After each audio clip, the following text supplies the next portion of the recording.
ছয়জন নবজাতকের আকস্মিক মর্মান্তিক মৃত্যুর ঘটনায় উক্ত হাসপাতালে বর্ণিত সময়ের দায়িত্বরত চিকিৎসক না থাকা ও নার্স স্টাফ এবং সর্বোপরি হাসপাতাল কর্তৃপক্ষের দায়িত্বের অবহেলাজনিত বিষয়টি স্পষ্টভাবে প্রমাণিত হয়েছে। কি প্রমাণিত হয়েছে? ওই মৃত্যুর জন্য প্রমাণিত হয়েছে। কাজে ওইটার সাথে এটাকে রিলেট করলে you will get the conclusion. আর ওই কনক্লুশনের ভিত্তিতে বিদ্যমান আইনে এবং বিধানে হাসপাতাল মঞ্জুরি আমরা যে আইনে বিদ্যমান আইনে যে শাস্তি দেওয়া যায় সেই শাস্তির ব্যবস্থা আমরা ইনশাআল্লাহ করব। আরেকটা লাইন বলি, তদন্ত কমিটি মনে করে ভবিষ্যতে বেসরকারি হাসপাতালে নতুন লাইসেন্স প্রদানের ক্ষেত্রে সংশ্লিষ্ট হাসপাতাল পরিচালনায় ব্যবহৃত ভবন পরিদর্শনপূর্বক পরিবেশ অধিদপ্তরের পূর্বানুমতি গ্রহণ বাধ্যতামূলক হিসেবে শর্তারোপ করা প্রয়োজন, যেটা আগে বললেন, ওইটার জন্য আমরা ব্যবস্থা করেছি।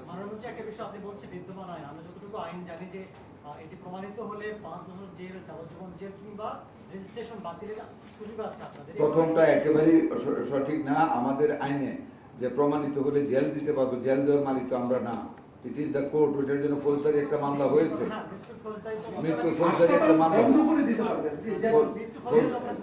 তদন্ত প্রতিবেদনে যেটি প্রমাণিত হয়েছে তাতে তাৎক্ষণিক স্বাস্থ্য মন্ত্রণালয়ের উচিত হচ্ছে এই হাসপাতালটি বন্ধ করে দেওয়া। এর জন্য আইন নতুন করে দেখার কিছু নেই। আমি সরি আপনাকে বলতে, এই ভিত্তিতে আমরা, আপনারা অনেক সময় খুব তীক্ষ্ণতা বুদ্ধির পরিচয় দেন, অনেক সময় আপনাদের প্রশ্নের উত্তরে প্রশ্ন করলে কর্তৃপক্ষ হুঁশিয়ার হয়ে যায়। আমি ওটা বলতে চাই না, তবে what you have done is the correct thing. আপনি যে প্রশ্নটা করেছিলেন উত্তরটা আমি দিব না আপনাদের আমাদের সবার স্বার্থে। দেখুন, আপনাকে একটা সত্য ঘটনা বলি, সত্য বলতে আমি কার্পণ্য করি না। 9 তলার উপরে বেকারি যারা পরিদর্শন করতে যায় তারা একটু নিটনেস দেখে, যেটা বাস্তবতা, এটাকে মানে সাংবাদিক মানে রিপোর্ট করে যায়, নিটনেস দেখে, রুগীর সেবা হচ্ছে দেখে, কোনো কমপ্লেন পাওয়া যায় না দেখে, হাসপাতালের লাইসেন্স রিনিউ করে দেয়। That is the reality.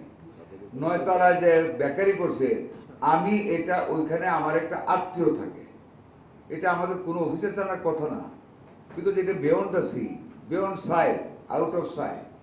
আমার আত্মীয় বলেছে ওখানে একটা বেকারি আছে, দেন আমি আমার ডিজিকে নিয়ে বলছি চলেন যাই দেখি বেকারি আছে কিনা।